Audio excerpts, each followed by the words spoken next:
What coming home from war feels like. So, my girlfriend got knocked up by another dude and dumped me while I was overseas. Years later, she shows up out of nowhere, asking for my help to get away from him. I was in Afghanistan, right? I get back, walk through those arrival gates, and Abigail's not there. I grab a cab to my place, and I hear her bawling her eyes out in the bathroom the second I walk in. She finally opens the door, and there she is, holding a positive pregnancy test. Man, my heart just sank. I couldn't even say anything for the longest time, and she kept begging me to talk. The first thing I blurted out was, "How far along?" She says, "All guilty 1 month." It felt like a shot to the stomach. All I could think about was a month ago, I was in Kabul, fighting for my life, watching my buddies die, knowing I could be next. The only thing that kept me going was Abigail. I'd see her face in my head, hear her telling me I could do it. I even imagined her crying at my funeral. I had to make it back for her. And while I was going through all that, she was sleeping with some other guy. The thought just made my blood boil. I felt rage, betrayal. Everything hit me at once. I asked her who the dad was, and when she whispered some name I didn't even know, I just lost it. I started yelling, didn't even know what I was doing. How could the person who swore we'd spend our lives together be pregnant with someone else's kid? I was so mad. I yelled as loud as I could. She tried to explain, but I didn't want to hear any of it. I left her in the bathroom and slammed the door so hard it cracked. Abigail screamed. I stormed into the living room and flipped the coffee table. The glass shattering was so loud. Then I punched a hole in the TV, and it fell. My hands were all cut up. I realized I was losing it and tried to calm down. I couldn't do this. I didn't want to hurt her, and I knew I never would, but I was so angry I didn't know what I might do. So I left. The next day I came back to a trashed apartment, and she was gone. Just a note on what was left of the coffee table. She said she was leaving and was scared of me. I got it. I knew I'd never hurt her. But if that's what she wanted, I'd respect it. I just wanted her to be happy. After everything we'd been through, I never thought it would end like that. She really was my everything, gave my life meaning. Abigail was the only one there for me when my parents and brother died in a car wreck. I lost my whole family in one night, but she was there. She helped me get over it. Was there when I had nightmares? I really thought we were meant to be.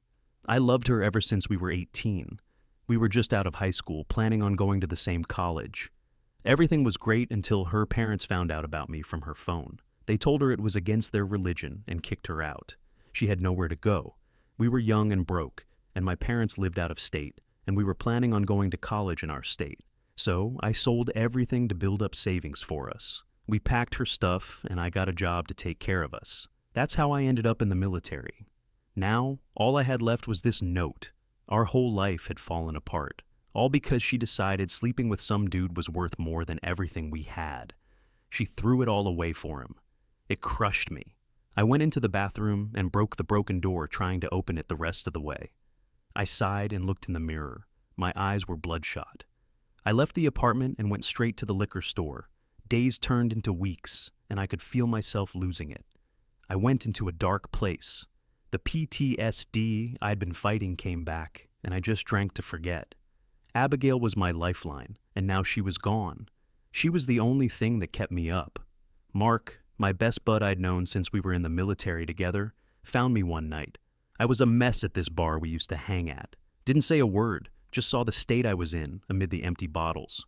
He hauled me up and took me back to his place. I fought him at first, but Mark stuck with me. No lectures, just stayed there until I sobered up a bit. The withdrawal sucked. My body jerked and shook.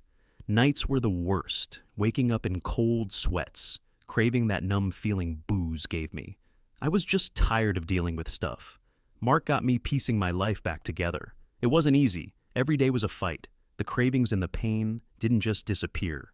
I learned to handle my PTSD better and found some tiny bit of hope in having a routine. Months went by, and I started feeling like myself again.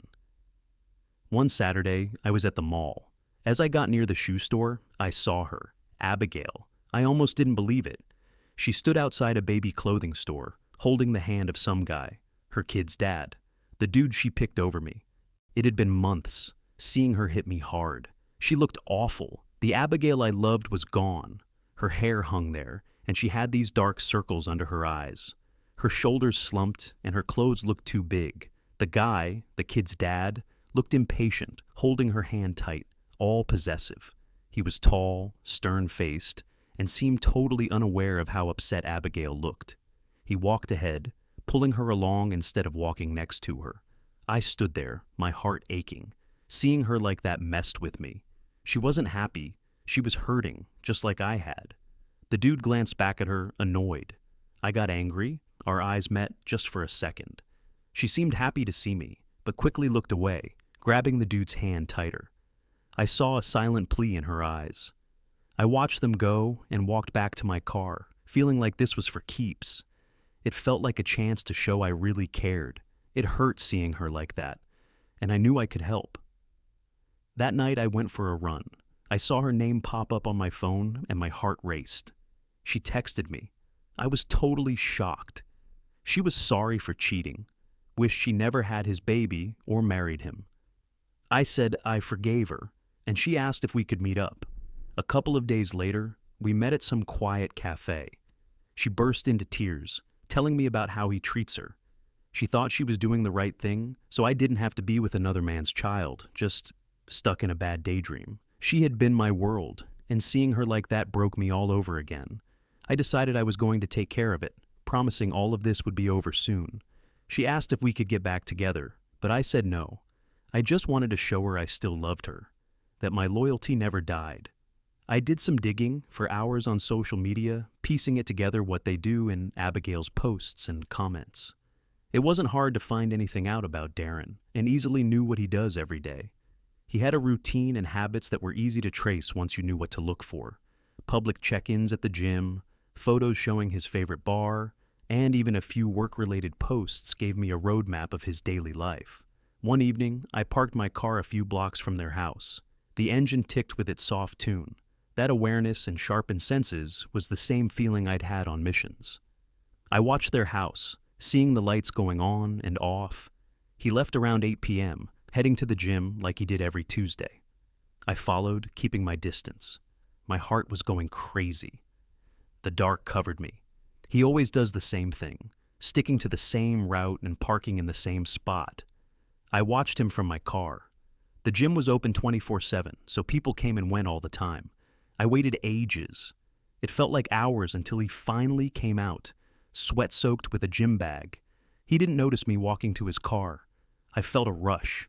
This was going to be it. As soon as I was going to rush Darren, some dude showed up and they started talking. The plan was off. I waited in my car until they were done, but he was already in his car. The bar was next. I followed him over there, parking across the street, watching him go inside.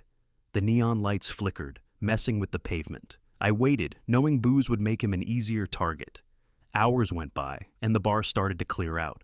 Near closing time, Darren finally staggered out, unsteady on his feet and acting tough. I got out of my car, feeling my heart pound. This was it. I followed him quietly as he headed to his car. He didn't see me coming. I grabbed him from behind and pulled him into the alley behind the bar. I caught him by surprise, and he fought back, but I was stronger. I slammed him against the wall. I didn't hold anything back, letting years of anger explode on that guy. When I was done, I walked away, leaving him messed up.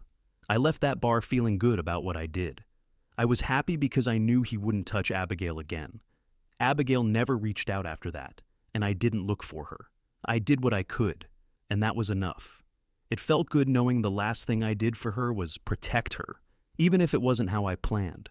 Life moved on. I worked on getting better, leaning on Mark and my support group. The bad dreams never totally stopped, and losing Abigail still hurt, but I learned to deal with it. I found new things to care about and new things to work towards. One day, walking through the park, I saw a couple playing with their kid. They were laughing, looking like the perfect family. I felt sad, but also a little hopeful. Maybe someday I'd find that kind of happiness too. For now, I was okay knowing I made it through. I'd been through a lot, but I was still here, and that was enough. Thanks for watching. If you liked the video, give it a like and subscribe to the channel if you want to see more stories on this channel.